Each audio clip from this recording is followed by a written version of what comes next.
దివ్య వనం ఒకవైపు, తీర్థ జలం ఒకవైపు, నడుమ పాదఘట్టం.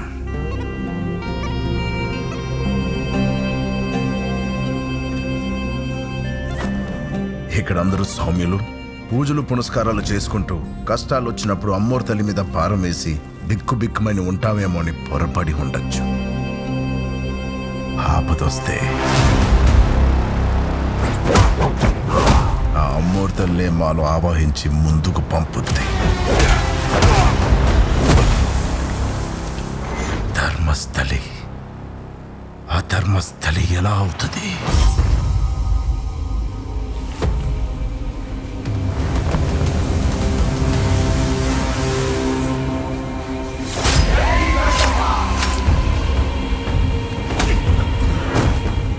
పాదఘట్టం గుండెల మీద మోపిన కాళ్ళు ఇంకా చచ్చుబడిపోకుండా ఉన్నాయంటే ఇంకా ఏం చూడాలనుకుంటుందోనయ్య మహాతల్లి.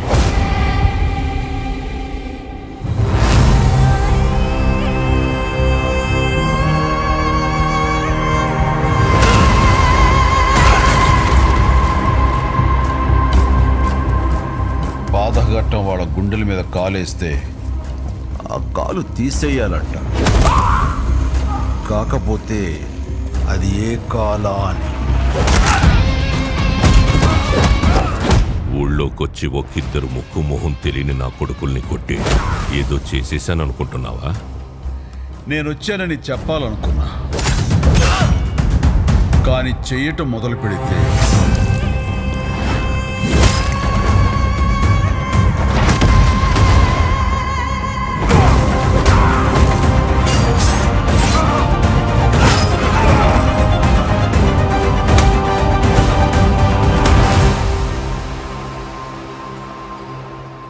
సిద్ధా తెలుసా మీకు?